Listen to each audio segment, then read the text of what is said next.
加速は力。 성지 마리조아에서 혁명군에게 구출됐던 무적 노예 쿠마.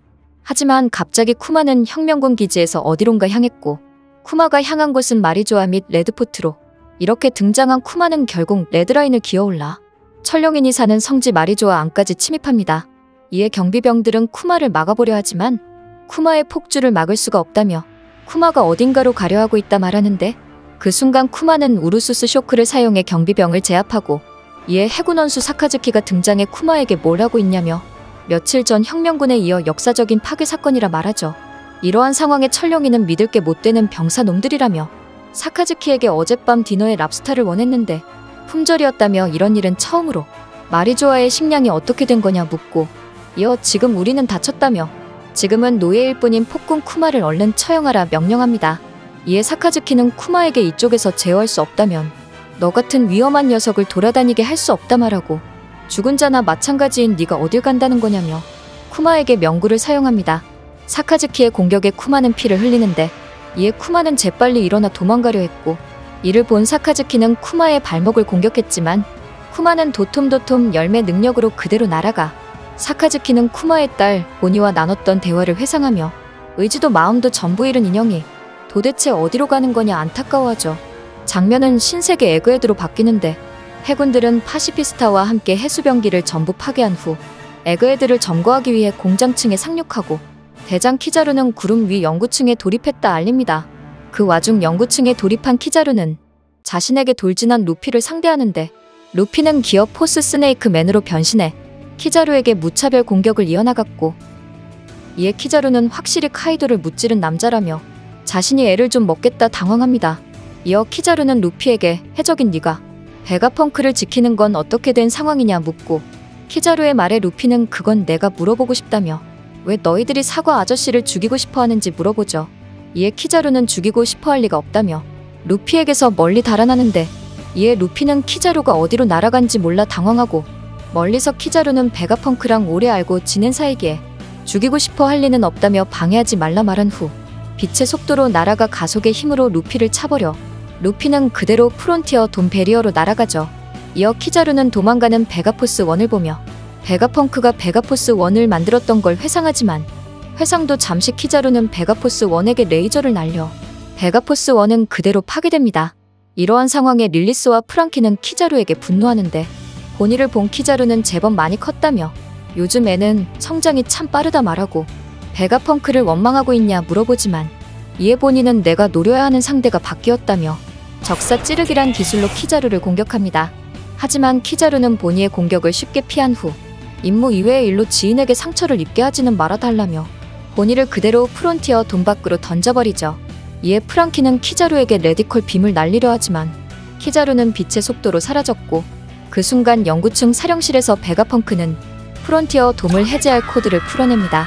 이어 베가펑크는 탈출을 준비하는데 그 순간 키자루는 베가펑크 앞에 등장해 탈출 계획은 실패라며 꿈의 거대 로봇은 날아가 버렸다 알리고 키자루의 등장에 베가펑크는 놀랍니다.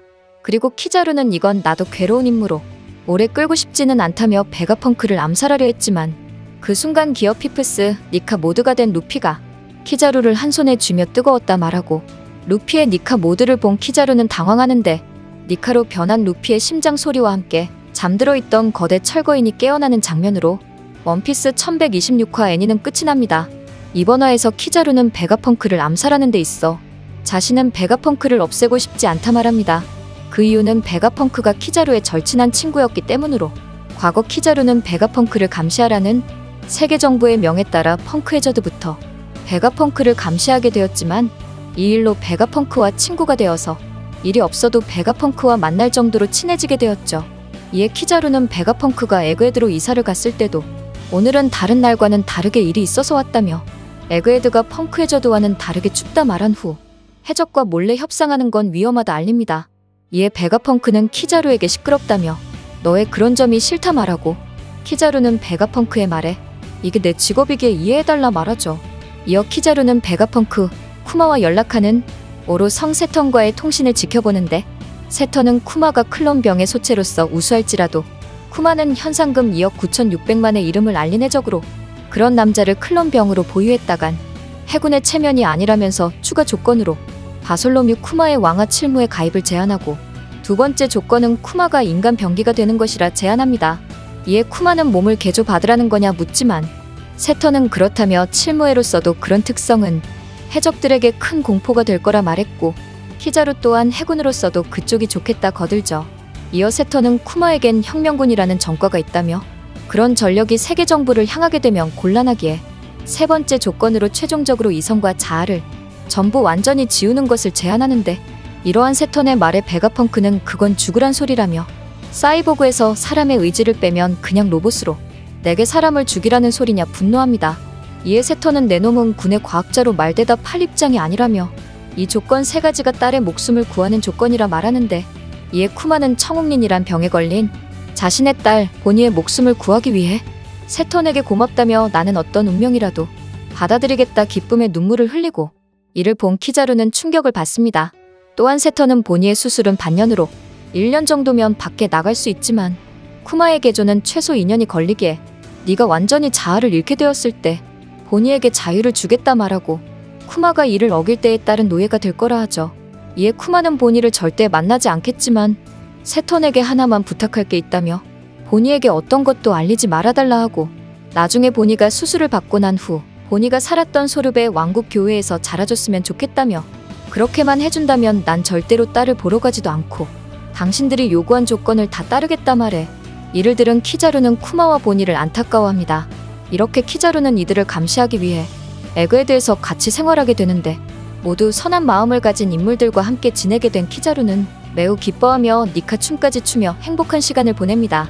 이렇게 키자루는 베가펑크와 친구로서 지낸 시간과 쿠마와 보니의 사연을 알고 있었기에 누구보다 이 상황을 벗어나고 싶지만, 보니는 해군의 사축으로서 임무 때문에 베가펑크를 암살하려 한 것으로 지금 베가펑크 앞에 서 있던 것이었죠. 이렇게 키자루가 자신의 마음조차 마음대로 할 수 없는 남자였기에 베가펑크는 키자루에게 마음이 없는 거냐며 키자루에게 슬픈 남자라 말했고, 베가펑크의 말에 키자루는 자신이 한심하다 한 후 좀 더 짙은 선글라스를 쓰고 올 걸 그랬다며 아무도 모르게 눈물을 훔칩니다. 이처럼 키자루는 이러한 과거의 추억들로 베가펑크의 암살을 하고 싶어 하지 않았던 것으로 앞으로 키자루의 심리 상태를 중점적으로 보며 원피스를 즐기면 재미있을 것으로 생각되네요. 오늘의 영상은 여기까지입니다. 시청해주셔서 감사합니다.